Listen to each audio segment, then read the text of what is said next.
Hi, Jean Lurson here. Somebody sent me a message last week asking me to do a video on mixing grays. That idea appealed to me because I love neutral colors. I like using neutral colors in my paintings, and while I have done paintings with brighter colors, I tend to always go back to the neutral colors. So I just want to talk a little bit about mixing grays. You know, there are so many different variations of grays that one can mix that it would take hours to go through them. So what I'm going to show you how to mix the grays that I use, and they are some of the most popular gray mixes that a lot of watercolorists use. So I'm going to go over those with you. Plus, there are two other paints by Daniel Smith that I consider in the gray category, and one of them is Bloodstone Genuine, and I love this paint because it granulates. Even as you put it down, you can see how it granulates. Look at that, you can actually see it starting to granulate. And then there's another one called Graphite Gray, so let's just do that one. Another granulating gray, love that. Now that's the two colors that are straight out of the tube. When it comes to mixing grays, my all-time favorite is French Ultramarine, and it's the French Ultramarine by Winsor & Newton. I started off painting with Winsor & Newton watercolors, so I'm very familiar with them. I like using them, I guess because I'm familiar with them. And I'm mixing French Ultramarine with burnt sienna. And if I mix it 50-50, I'm going to get a nice gray, a really nice gray. I love this gray. I use it in skies, I use it for shadows, just for all sorts of things in my landscapes. Just let me clean my palette. Oh, by the way, I really do want to talk about this new palette that I got. I just bought this on Amazon. It only cost me about $12. And the reason that I absolutely love it is they're large wells, and I can get my large brushes in them. I hate palettes with dinky little wells. And when I paint, I either use these, but sometimes when there's paint left over, it dries up, and I don't like using dried up paint, so I put them aside and I use them for my test pieces. But with this palette, it comes with a lid that I found keeps my paints wet so far for a whole week, and that's lovely, so I can use those paints again and have no waste. It's a rather flimsy lid, but so far it's fine. Nothing's happened to it, so I'm very pleased with it. Now, to get back to mixing, another favorite mix of mine is Indigo and burnt sienna. Now, Indigo is a very intense color, so you've got to be careful not to use too much of it if you want a gray, which I just did here. So you really need more burnt sienna than indigo when you mix this gray. I use it a lot for skies, and just a little touch more blue. It looks like a sort of greeny gray when it goes down, but it's quite an interesting color because it doesn't dry this greeny gray. It actually goes more gray as it dries. You know, gray doesn't mean diluted black. There are different degrees of gray. There's warm grays, there's cool grays, and it depends what the mix is that will give you an interesting gray. Another gray that I don't use a lot, but it does make a nice gray and it's darker, is burnt umber with well, you could do it with French Ultramarine or Indigo. So let's do French Ultramarine. I actually put too much burnt umber down there. So let's see.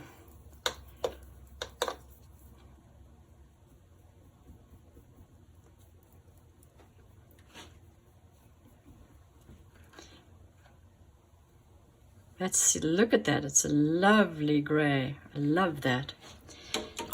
You could use that in a number of ways, in landscapes and skies. These are the most popular greys that I use, and these are the most popular mixes, I would say, amongst a lot of artists. And then there's these two colors straight out of the greys that are straight out of the tube by Daniel Smith. I encourage you to experiment yourself. Remember, if you mix the three primary colors in equal quantities, you will get a gray. Sometimes it'll be a horrible dirty gray, but if you practice with different primary colors, you could come up with your own collection of grays, and I encourage you to do that. So, but these are my favorite.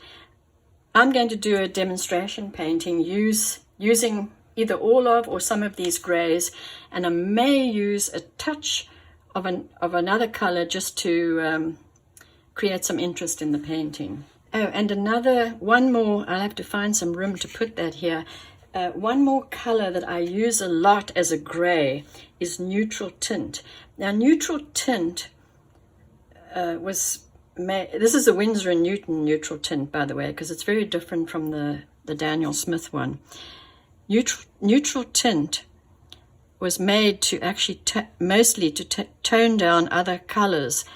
If you've got a color that's too bright and you want to tone it down, use neutral tint. It's a mixture of three pigments, and I don't want to get into pigment names and numbers. It just gets confusing. So it's a mixture of three pigments, and it's just really beautiful, and it's transparent. And I'm definitely going to use that in a demonstration painting that I'm going to do for you. Now it's time to paint, and I'm going to take my flat brush. By the way, I'll list all the materials under the video. Just click on either the down arrow if you're on an iPad or iPhone, and if you're on a computer, just click on Show More, and there'll be a list of the materials with links to where you can purchase them. I'm using my flat silver black velvet flat 1-inch brush, and what better subject to choose for grays than rocks. So I'm going to do a rock face. I'm going to start off with my French Ultramarine and Burnt Sienna mixture, and I'm just going to shape out the rock face. I'm going to take some Bloodstone Genuine. Now I do want to keep this moist because I want to do some granulation medium to get more texture also. Even the spritzing created some nice texture there. And I'm going to do some Payne's Grey and Burnt Sienna. Let's see what that does. See, and I'm not even mixing it very well. I'm just putting it down. And what haven't we tried? I'm going to do the Indigo, I think, and Burnt Sienna. I'm not even cleaning my palette, so some of the stuff is just mixing together, and that's okay because you get nice grays. It may end up being muddy, some of them, if you mix too many colors together. And I think I just want this to run down here. I'm going to go back into this Bloodstone Genuine.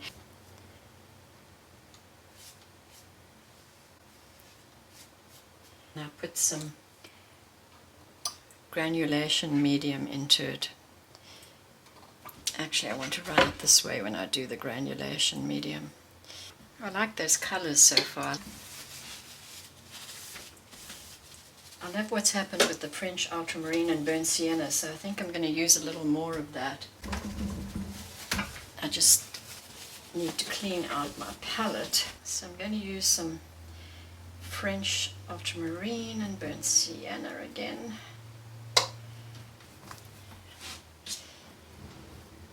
Maybe I'll just use it down here. I like the sort of texture there too, so I'm not going to interfere with that too much. I want to put a little bit more the Bloodstone Genuine. I'm going to do a little bit of Payne's Grey on top of that. And maybe take my palette knife and scrape into this a little bit. No, that I do not like. I'm going to take my regular vegetable knife.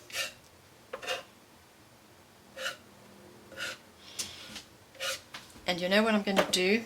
Since this is all greys that we're doing so far, I'm going to take black India ink with my nib pen. And I have to be very careful when you do this because the India ink really flares out. There you are. See where it hits the wet paint. It flares out quite a lot. Now I don't mind it happening a little bit, but I don't want it to happen too much.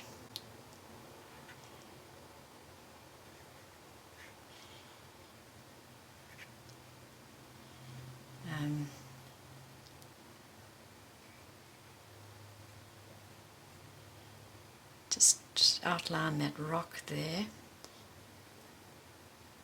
You can actually overdo this, so I'm going to stop right now. So it's a little bit wet, and I'm going to see if I can actually just wet some of it, get rid of some of it, because I have kind of overdone it a little bit here. Let's see. I'm going to do some more Indigo and burnt Sienna.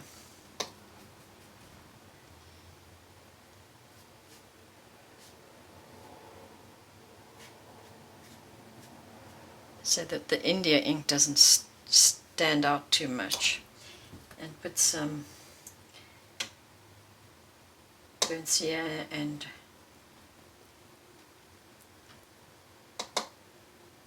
French Ultramarine.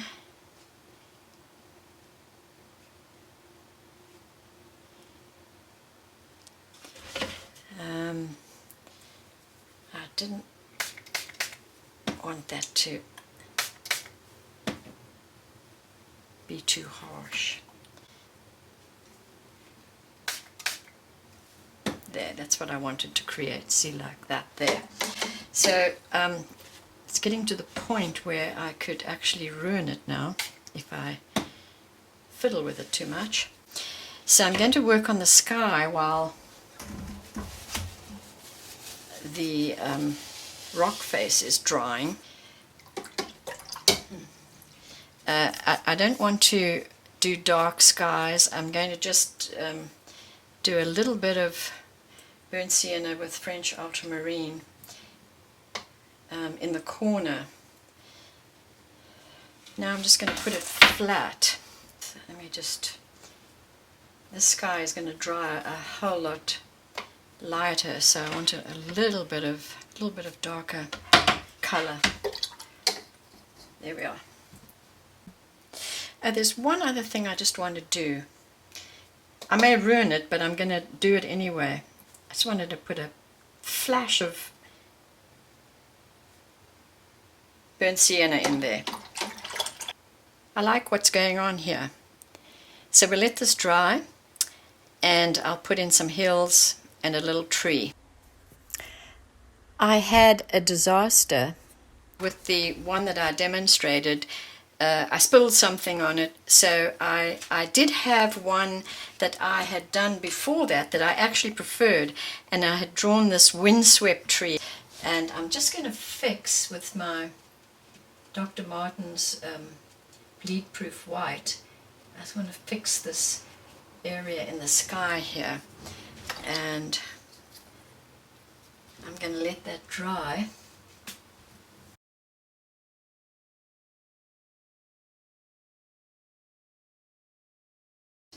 I like what this is. I've got a little bit of the India ink and it granulated down here where I put some granulation medium. I've put in a distant hill, the windswept tree, a little bit of sky. Maybe the sky needs to be just extended beyond that little corner. Yeah, I think that was needed. So I ended up with this, which was the original test piece that I did, and I really like it. But you saw how I achieved this with the demonstration that I did. So I hope you enjoyed this demonstration, and if you did, please give me a thumbs up and subscribe to my channel. And remember that I always list the materials with links below the video. Well, have fun painting, and I'll see you next time.